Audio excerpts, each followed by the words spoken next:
So that's pretty much it. Those are all 4 steps that I personally take on a weekly basis, from finishing a beat all the way to the point of releasing it, putting it in my beat store, promoting it, all those types of things. Hopefully all that insight kind of helped you understand what you need to do in order to successfully run your own beat store.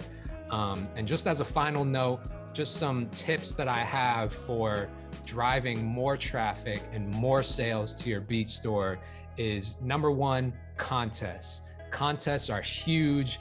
And the great thing about running a contest is that it doesn't really require much. You can make it as big or as small as you want to, just depending on where you are in your career, how much time you have, and that kind of thing. So a couple things that I've done in the past that have worked really well is just like a social media contest where you post a beat for people to remix or duet, and you give them a deadline and you offer some prizes. You know, those can be cash prizes, those can be free beat downloads from your beat store, it can be a free custom exclusive beat for the winner. You can get sponsors involved if you have relationships with software or hardware companies. Like this mic that I'm using is from Slate Digital. So, you know, there's tons of things that you can do around a contest to kind of bring awareness to your beats, your music, your brand.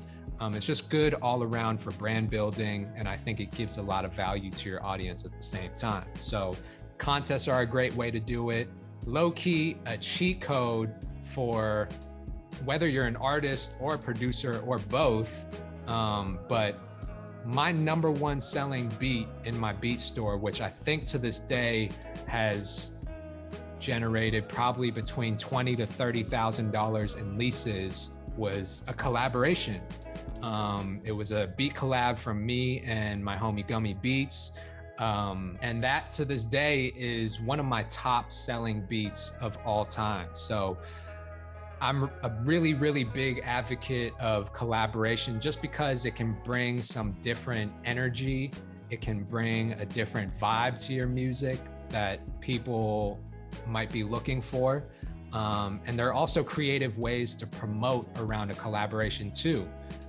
You can get the other producer kind of involved in, again, a contest, or you guys can kind of co-promote the beat together, and it just kind of broadens your reach in terms of artists that might be looking for beats. The third thing, kind of along the same lines as collaboration, is beats with hooks. So beats that have hooks on them definitely sell more, especially if the hook is dope, but you can also sell them at a higher price point and people are willing to pay, because a hook is arguably the most, not even really arguably, but it is the most catchy part of a song.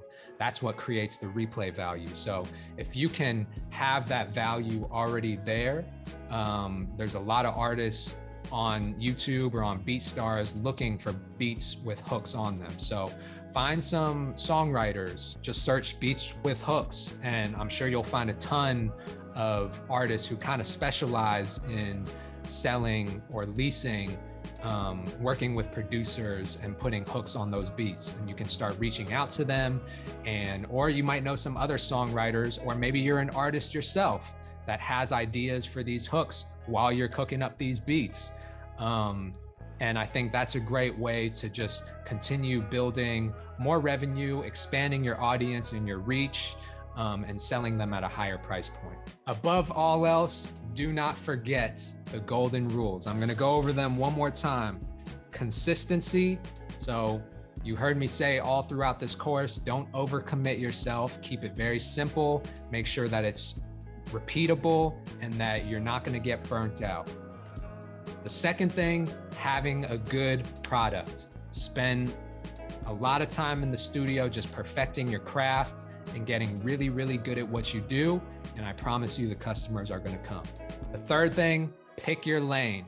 Find your own niche lane and just kind of be the best at that. There's so many different lanes now for music producers, especially. So finding your niche lane and just dominating that lane is the surest way to success. And the fourth and final step, arguably the most important, is promote. And this means using your social media, your Instagram, your TikTok. Once you put your beats in your beat store, create fun, engaging, entertaining content for your audience. Build that community, make sure there's a call to action. You're putting those links in your bio, make sure people know you're visible, make sure people know where to buy your beats.